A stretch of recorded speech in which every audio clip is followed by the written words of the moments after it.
wabarakatuh. Selamat datang di channel Kika Daily. Hari ini aku pengen ajak teman-teman buat budidaya udang red cherry yang bisa tumpang tindih dengan lobster air tawar jenis red claw. Ini dia.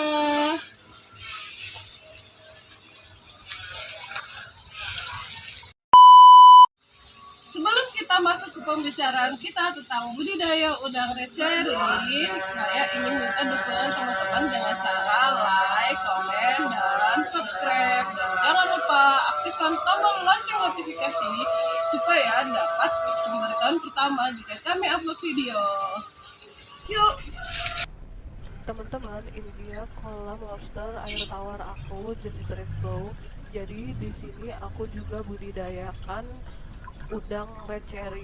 Sebenarnya jenis udang-udang kecil kayak gini tuh banyak banget ya, teman-teman bisa search di Google untuk tahu apa aja nama-nama udangnya.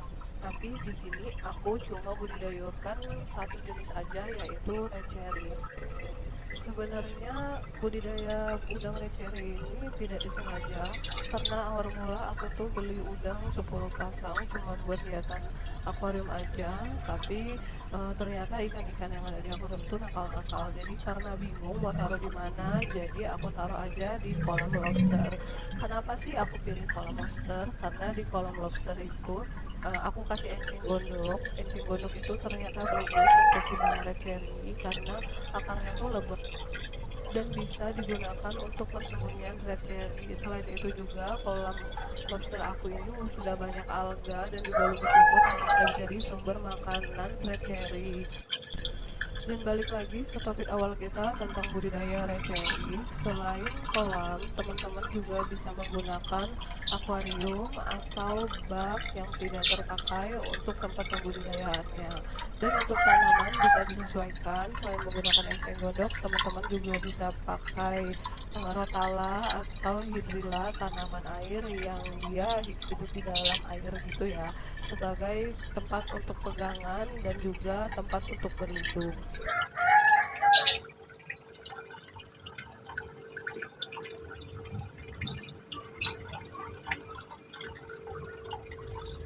Nah, ini adalah udang yang sudah aku pindahin dari kolam ke akuarium, tepatnya soliter. Di sini kita bisa lihat kalau udang betina itu warnanya merah pekat, jauh dibanding dengan udang jantan yang warna merahnya itu sedikit pudar. Juga dari postur tubuh, udang betina itu besar dan lebar, sedangkan untuk udang jantan itu ukuran tubuhnya lebih kecil dan panjang. Usia yang tepat untuk dibudidayakan udang red cherry ini adalah 6 bulan ya.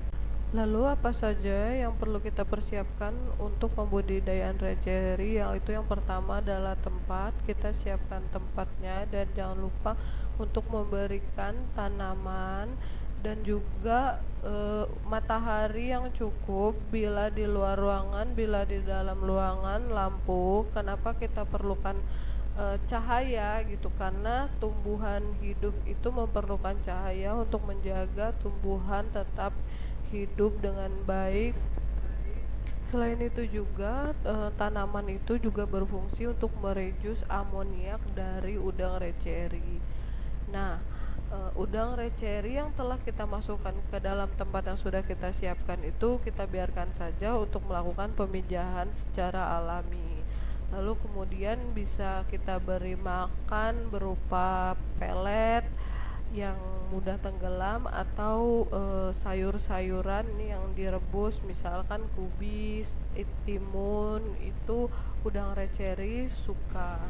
Nah, itu dia cara pembudidayaannya, simple banget. Setelah itu kita tinggal menunggu aja untuk udang red cherry ini berkembang biak menjadi berkali-kali lipat dari apa yang sudah kita masukkan. Udang red cherry ini adalah salah satu pembudidayaan yang mudah banget dan cuan banget.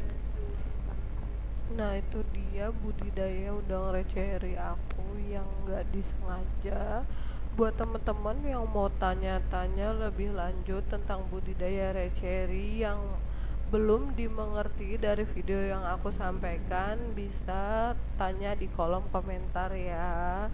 Sampai jumpa di next video. Bye bye.